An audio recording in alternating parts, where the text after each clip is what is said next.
आपने लोगों को कहते हुए सुना होगा कि मैंने घर बनाया लेकिन शांति मिलती नहीं। कई लोगों के मुख से यह भी सुना होगा कि मेरा बेटा पढ़ाई में ध्यान नहीं देता, मेरी बात नहीं सुनता।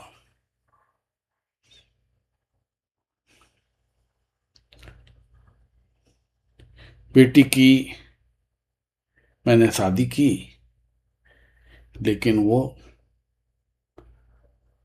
वापस आ गई, शादी सफल नहीं हुआ। मैंने बिजनेस स्टार्ट किया, बिजनेस चलता नहीं।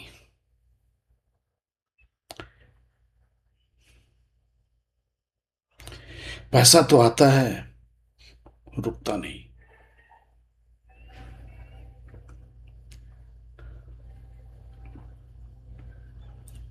मेरा बेटा तो बहुत प्रयास कर रहा है लेकिन सफल नहीं हो रहा है।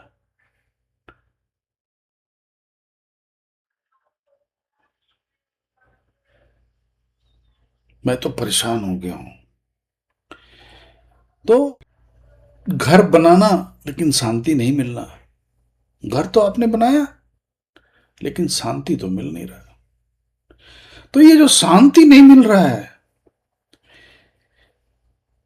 ये जो पार्ट है, इसका ओनर कारक है। बेटा तो आपने पैदा कर लिया लेकिन बेटा पढ़ता नहीं। मतलब ऐसा भी नहीं है कि 100% जो है कारक ही है। मेरे कहने का मतलब है जो अगर दोनों को सेपरेट किया जाए तो भाई देखिए, एक काम है एक्टिविटी का होना और दूसरा है उसमें क्वालिटी आना। तो आपको समझाने के हिसाब से मैंने इसको एक अलग रूप दिया और 99% मैं वही बोल रहा हूं जो बुक बोलता है। 1% इसलिए मैं नहीं बोल रहा हूं बिकॉज वो अगर बोलना शुरू कर दिया कि इसका विषय है, ये है, वो है, तो फिर समझना मुश्किल हो जाएगा। तो मेक इट सिंपल, आपको समझ में भी आ जाए कि भाई जो क्वालिटी पार्ट है, जो उसमें असल जो रस है, खैर आपने बना लिया। भाई शांति क्यों नहीं मिल रहा? शांति इसलिए नहीं मिल रहा है बिकॉज कारक गड़बड़ है। तो अब आप 100% कारक पे ही पड़ जाओगे तो वो भी गलत है। लेकिन कारक का जो रोल है वो मेन उधर ही है। ठीक, घर तो बन गया, बड़ा सा आलीशान मकान आपने बनाया, तो भाई घर तो बना, शांति नहीं मिल रहा है। तो दोनों को समझने का एक जो मैंने एक तरीका निकाला है कि भाई अगर आपका बेटा भी बहुत बढ़िया है तो एक काम उधर से हो गया, और कारक भी बहुत बढ़िया है तो दूसरा काम भी हो गया। So everything is one IAS या टॉप पोजीशन। तो आप समझो कि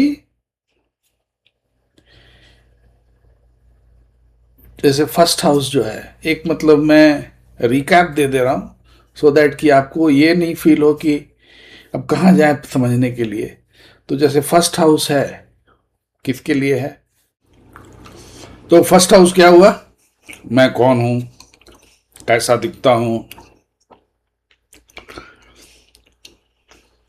फ्रॉम टॉप टू बॉटम कुछ भी जानना है, जिसके कुंडली है उसके बारे में, फर्स्ट हाउस। सेकंड हाउस उनका पैसा। अब पैसे को हमने विषयांतर नहीं करना चाह रहा हूं मैं। पैसा सेकंड हाउस, डिटेल में देखना है तो एक पैसे पे मैंने वीडियो बनाया है, उसको थोड़ा देखिए। सेकंड हाउस पैसा। आपकी वाणी सेकंड हाउस, मेरी वाणी, मेरे वैल्यूज,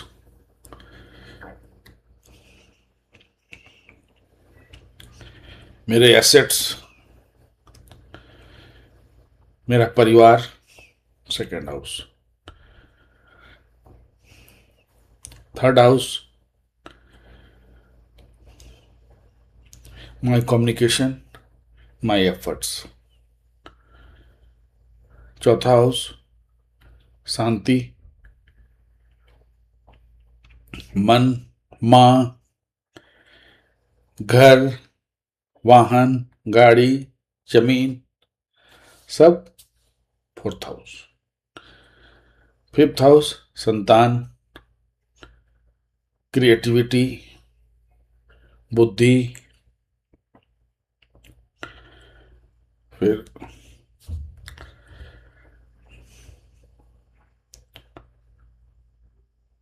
शेयर मार्केट, लंबा लिस्ट है वो।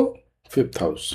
सिक्स्थ हाउस मेरा संघर्ष, मेहनत, competition, structure, sixth house. Seventh house relationship, दाम्पत्य जीवन, बिजनेस पार्टनर, लोगों से मेल जोल, seventh house. Eighth house transformation और सडन लॉस, सडन गेन, है ना।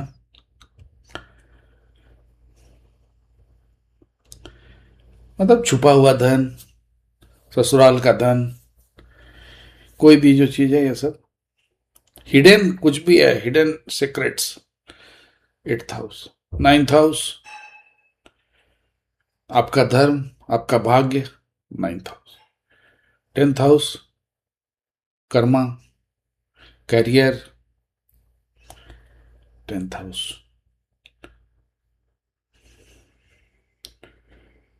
समाज में प्रतिष्ठा, टेंथ हाउस। 11th हाउस हमारे गेंस, कर्म जब हमने कर लिया तो अब फल मिलेगा।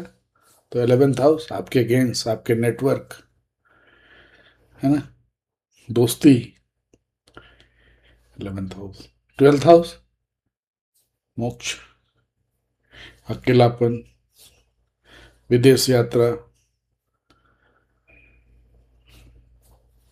ये हो गया आपका 12 भाव जीवन के 12 क्षेत्र। अब जैसे देखिए 9th हाउस है, पिता भी 9th हाउस से ही देखते हैं, ठीक।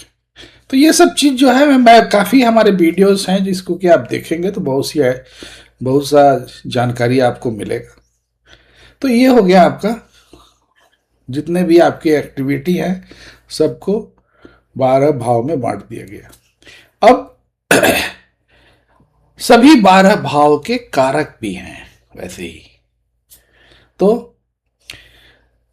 हाउस, सभी हाउस के लिए तो हमने वीडियो दिया ही आपको, लेकिन कारक के लिए एक ही वीडियो है। तो फर्स्ट हाउस के लिए जो कौन कारक है, सूर्य। सेकेंड हाउस के लिए गुरु। थर्ड हाउस के लिए मंगल। फोर्थ हाउस के लिए चंद्रमा। फिफ्थ हाउस के लिए गुरु। सिक्स्थ हाउस के लिए मंगल। सेवेंथ हाउस के लिए शुक्र। एट्थ हाउस के लिए शनि। नाइन्थ हाउस के लिए गुरु। टेंथ हाउस के लिए सन। लेकिन इसमें कुछ चेंजेस है, तो वो मैं अभी जो नेक्स्ट अभी इस तुरंत जो आपको मैं कुंडली के साथ दिखाऊंगा वहां वो सबको क्लियर करूंगा। तो 10th हाउस हो गया आपका, सूर्य भी है, बुध भी है, फंक्शनल जो है और काफी लोग हैं वहां। तो वो हो गया आपका 10th हाउस। फिर 11th हाउस गुरु। 12th house Shani. तो मेरे कहने का मतलब ये है कि दोनों को देखना है। जब कुंडली आप देख रहे हो तो दोनों को देखना है, ठीक। तो वो देखना भी सिखाएंगे, पहले ये सीख लो आप कि भाई कौन कारक होते हैं, उनको आप दिमाग में बैठाइए। जो फर्स्ट हाउस है उसका कारक ग्रह सूर्य है। सेकेंड हाउस जो है उसका कारक ग्रह गुरु है ना। थर्ड हाउस जो है उसका कारक ग्रह मंगल है। 4th हाउस का कारक ग्रह चंद्रमा है। 5th हाउस का कारक ग्रह गुरु है।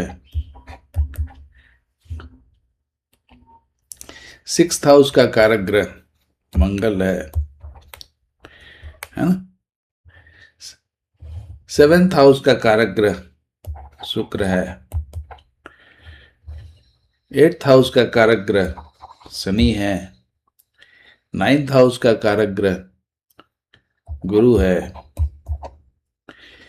10th हाउस का कारक ग्रह सूर्य है। 11th हाउस का कारक ग्रह गुरु है और 12th हाउस का कारक ग्रह शनि है। अब ये जो है ये एक हमने सभी भावों का कारक ग्रह आपको बता दिया। अब ये समझते हैं कि अगर मान लीजिए कि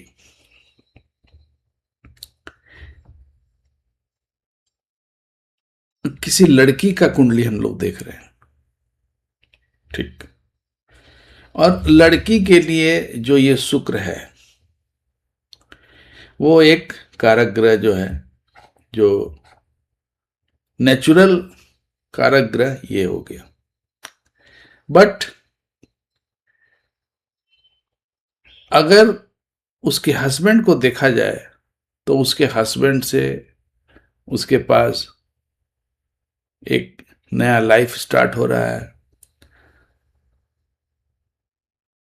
उसको एक नई जिंदगी मिल रही है, उसका मान सम्मान हस्बैंड के थ्रू बढ़ रहा है, सब कुछ जो है, माने जो उनकी जो शादी होगी उसके बाद उनकी जिंदगी में एक नया अध्याय स्टार्ट होगा।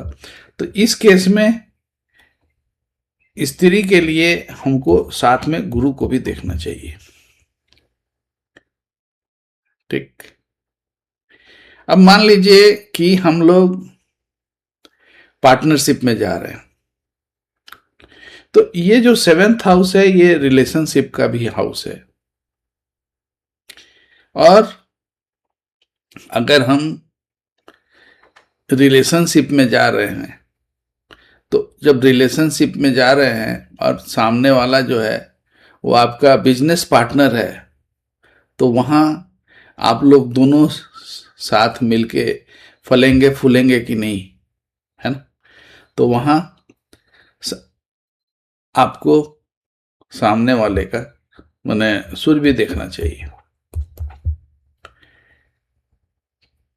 अब मान लीजिए कि कोई आदमी बिजनेस कर रहा है और उसका कर्म स्थान ये है, तो अगर बिजनेस कर रहा है तो यहां सूर्य के साथ साथ आपको बुद्धि को भी देखना चाहिए, ठीक। अगर कोई गवर्नमेंट सर्वेंट है तो वो सूर्य देखने से काम चल जाएगा।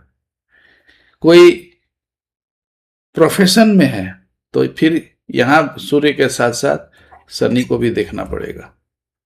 तो ये सब क्या हो गए, ये जो हमने पहले लिखा वो हो गया आपके नेचुरल कारक, और जो मैं बाद में लिख रहा हूं वो हो गए फंक्शनल कारक, ठीक। अब जैसे मान लीजिए यहां है 4th हाउस में चंद्रमा जो है वो आपका कारक हो गया। लेकिन मान लीजिए हम गाड़ी खरीद रहे हैं, तो गाड़ी खरीद रहे हैं तो शुक्र भी साथ में ऐड करेंगे, ठीक। जमीन खरीद रहे हैं तो मंगल को भी ऐड करेंगे, है ना। तो इस तरीके से ये सब जो है ये चंद्रमा तो देखना ही देखना है 4th हाउस के लिए, मन की शांति सबसे इंपॉर्टेंट है।